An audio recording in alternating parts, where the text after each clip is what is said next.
என் தங்கமே, தேவையில்லாத வழியில் நீ செயல்பட நினைக்காதே.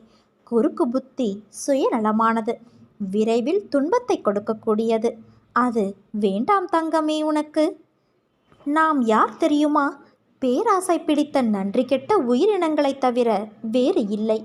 நமக்கு தெரிந்ததெல்லாம் கேட்பதும் கெஞ்சுவதும் மன்றாடுவதும் தான். நம் விருப்பம் நிறைவேறியதும் ஒரு சில நன்றி வார்த்தைகளை கூறிவிட்டு நகர்ந்து விடுவோம். ஆனால் உன் அன்னை நான் இரக்கமுள்ள கருணையுள்ள அன்னை. நான் எனது பக்தர்களை ஒருபோதும் கைவிடுவதில்லை. நினைத்தது நடக்காத காரணத்தால் நீ தடுமாற ஆரம்பித்திருக்கிறாய்.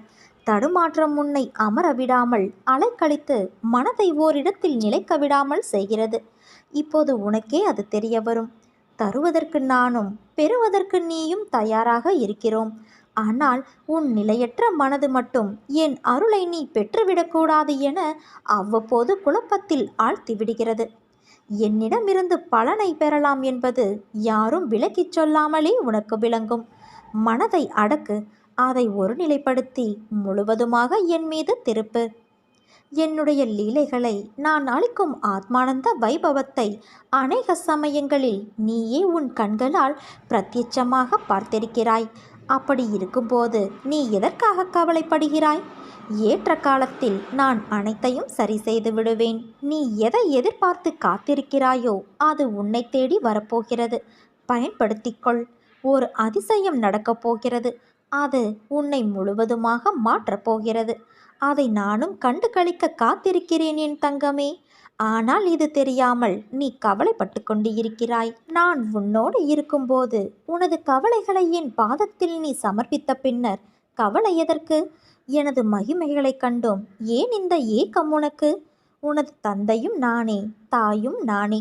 உன்னை படைத்ததும் நானே, உன்னை சோதிப்பதும் நானே. உனது சோதனை காலம் முடிந்த பின்பு நீ யார் என்பதை நீ அறிந்து கொள்வதற்கு நான் தரும் சோதனைகள்தான் நீ படும் வேதனைகள். நம்பிக்கையோடும் பொறுமையோடும் இரு. அதற்கான பலன்கள் விரைவில் உன்னை வந்து சேரும். உனக்கான நல்ல நேரம் வரும் வரை என் மடியில் அமர்ந்து உன் கர்மாக்களை கழித்து வா. நீ தோள் சாய உன் அன்னை நான் இருக்க ஏன் உனக்கு இந்த ஆயாசம்? வா மகளே, வந்து சாய்ந்து கொள். மனசஞ்சலங்களை அகற்றி அமைதிக்கொள். விரைவில் உன் பிரச்சனைகளை தீர்த்து உன்னை மகிழ்ச்சி வெள்ளத்தில் நான் மூழ்கடிக்கின்றேன். அதுவரை எனது நாமத்தை ஜபித்து உன் கருமாக்களை என் துணையோடு கழித்து வா. உன் வாழ்வில் நீ எல்லாவற்றையும் இழந்துவிட்டாய். இனிமேல் என் மேல் உள்ள நம்பிக்கை மட்டுமே உனக்கு மிச்சம் உள்ளது. அது ஒரு நாளும் வீண் போகாது என் செல்வமே. நீ ஜெயிக்கப் போகிறாய். என்னுடைய ஆசீர்வாதத்தால் நீ ஜெயிக்கப் போகிறாய். சிறிது காலமாக உனக்குள் இருந்த மனப்போராட்டத்திற்கு விடை கிடைக்கும் நேரம் வந்தது. எதை நோக்கி நீ என்னை வேண்டி நின்றாயோ அதை உனக்கு நான் அள்ளி அள்ளி தரப்போகிறேன். பேராசை என்பது எப்போதும் பளபளவென்றுதான் இருக்கும். ஆனால் அதுவே ஒரு மனிதனை குருடனாக்கிவிடும். பேராசை ஒரு மனிதனை தன் சொந்தங்கள் நண்பர்களிடமிருந்து ஒருவரை நிரந்தரமாக பிரித்துவிடும். பேராசை நிறைந்த மனிதனுக்கு கண்ணில் படுவது எல்லாம் சுயநலமாகத்தான் தெரியும். அடுத்தவன் வாழ்வது அவன் கர்ம வினைப்படி வாழ்கிறான். நாம் வாழ்வது நம் கர்ம வினைப்படி. அதனால் மற்றவர்களை பார்த்து நாம் பொறாமைப்படக்கூடாது. கடவுளை காண வேண்டும் என்று பலரும் ஆசைப்படுகிறார்கள். கடவுள் எப்படி இருப்பார் என்கிறார்கள். கடவுளை காண வேண்டும் என்று நினைக்கும் அனைவருக்கும் அந்த பாக்கியம் கிட்டிவிடாது. அதற்கான அரிய தகுதி உடையவர்களுக்கே அது கிடைக்கும். கடவுளை காண விரும்புபவர் அதற்கு முன்பு வாழ்க்கையை அதற்கான யோக்கியத்தோடு வாழ வேண்டும். உறுதியான நம்பிக்கையும் பக்தியும் ஒரு பக்தன் பெறும்போது அவனது விருப்பங்கள் விரைவில் நிறைவேற்றப்படும். நான் யாரையும் நிராசைக்கு உள்ளாக்க மாட்டேன். உற்சாகமளிக்கும்படியும் செய்ய மாட்டேன். ஆனால் என்னுடைய அனுக்கிரகம் கிடைப்பதற்குள் தவறான அபிப்பிராயங்களுக்கு இடமளிக்காமல் இருக்க வேண்டும். என்னுடைய கருணை என்றால் என்ன? என் உருவத்தை காட்டி என்னை வெளிப்படுத்திக் கொள்வது மட்டுமே அல்ல. எனக்கு சேவை செய்யும் பாக்கியமும் கூட உங்களுடைய அனுக்கிரகமாகவே கருதப்பட வேண்டும். என்னுடைய அருளால்தான் என்னை பற்றிய அற்புத லீலைகளை கேட்டலும் எனது மகிமைகளை பற்றி தெரிந்து கொள்வதும் என்னை பூஜிப்பதும் நடைபெறுகிறது. எனது அருள் இல்லை என்றால் என்னை ஸ்மரித்தலே நிகழாது. இதைவிட பெரிய அருள் வேறு ஏது இருக்கும்? நம்பிக்கை பொறுமை கொண்டு காத்திரு. உன் வாழ்வில் நான் நிச்சயம் அதிசயத்தை நிகழ்த்துவேன். அற்புதங்கள் இனி உன் வாழ்வில் நிகழ்வதற்கான காலகட்டத்தை நீ நெருங்கிவிட்டாய். அதுவரை சற்று பொறுமையாக இரு. எல்லாம் உன் வாழ்வில் நல்லதாகவே நடக்கும். இந்த உலகத்தில் எதுவுமே நிரந்தரமானது கிடையாது. அதை நாம் உணர்ந்து நடந்து கொள்ள வேண்டும். அதை புரிந்து கொண்டால் நாம் அனைவரும் சந்தோஷமாகவே இருக்கலாம். ஆனால் இதைத்தான் இன்று வரை யாரும் செய்வது இல்லை.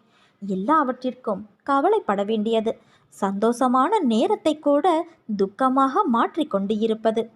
உன் வாழ்வில் நீ பட்ட கஷ்டங்கள் மறையும் நேரம் வந்துவிட்டது என் செல்வமே. நீ பிரகாசமாக ஜொலிக்கப் போகிறாய்.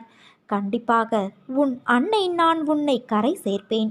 இது நிச்சயம் உன் வாழ்வில் நடக்கத்தான் போகிறது.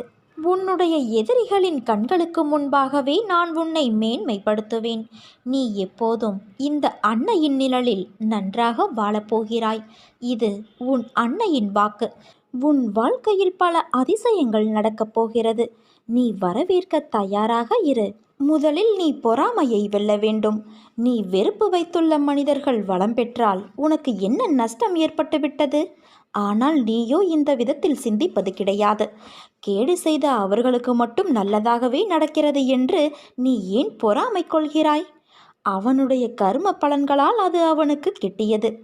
அவர்களைப் போன்றே பதவி, அதிகாரம், பணம், செல்வாக்கு எல்லாம் உனக்கு கிடைக்க வேண்டும் என்று எண்ணுவதால் உன்னை தேடி வரும் நல்லதை நீ தவற விடுகிறாய். ஒன்றை நீ புரிந்து கொள் குழந்தையே. உலகில் எல்லோரும் ஒரே வாழ்க்கையை வாழ முடியாது. அவரவருடைய கர்ம வினைகளின்படி அது மாறுபடும். அதே சமயம் உனக்கான நல்லதை யாராலும் தடுக்க முடியாது. இந்த உலகில் நிறைய பேர் உன்னை விட மிகவும் துயரங்களை அனுபவித்து வருகின்றனர். இருப்பதை வைத்து நீ மகிழ்ச்சி கொள். உனக்கு நலம் கிட்டும். நாமும் பாக்கியசாலிகள். நாமும் நலம் பெறுவோம். பெறுவதற்கு முயற்சி மேற்கொள்வோம் என்ற எண்ணத்தை நீ வளர்த்து கொள்ள வேண்டும். எதையாவது ஒன்றை நீ இழந்தால் அதைவிட சிறந்த ஒன்று உன்னை வந்து சேரும். நீ இழந்தது உனக்கு நல்லதல்ல என்பதை காலம் நிச்சயம் ஒரு நாள் உனக்கு காட்டித் தரும். நீ மிக விரைவில் உயர்ந்த உன்னத நிலையை அடையப் போகிறாய். எல்லா ஆசைகளும் எப்போதுமே நிறைவேறுவது கிடையாது. காற்றடித்தால் களைவதைப் போல என் மீதான நம்பிக்கை உனக்கு நிலை குலைந்து போகிறது. இதை தடுப்பது எப்படி? இது மீண்டும் நடக்காமல் இருக்க என்ன வழி? என்னிடம் இன்னும் நெருக்கமாக வர வேண்டும் என்று விரும்புபவர்களுக்கான ஒரே வழி எல்லாவிதமான சூழ்நிலைகளிலும் என்னிடம் அசைக்க முடியாத மாறாத நம்பிக்கை கொள்வது மட்டுமே. ஆனால் சிலர் உலகியல் ஆதாயங்களுக்கான ஆசைகளோடு என்னை தேடி வருகின்றனர். இது போன்ற எதிர்பார்ப்புகளோடு தனது பக்தியை வெளிப்படுத்துகின்றனர். சில சமயங்களில் அவர்களது ஆசைகள் பூர்த்தியடையாவிட்டாலோ அல்லது அவர்களது முன்வினைகளின் பலனாக கஷ்டப்பட நேர்ந்தாலோ அவர்கள் தங்கள் நம்பிக்கையை இழக்கத் தொடங்குகின்றனர். எந்த ஒரு அவதாரம் அல்லது சத்குருவின் காலத்திலும் எல்லா மனிதர்களுடைய எல்லா ஆசைகளும் எப்போதுமே நிறைவேறுவது கிடையாது. பக்தர்கள் இறைவனை அடைய தடையாயிருக்கும் எந்த விதமான ஆசைகளையும் நான் நிறைவேற்றுவது இல்லை.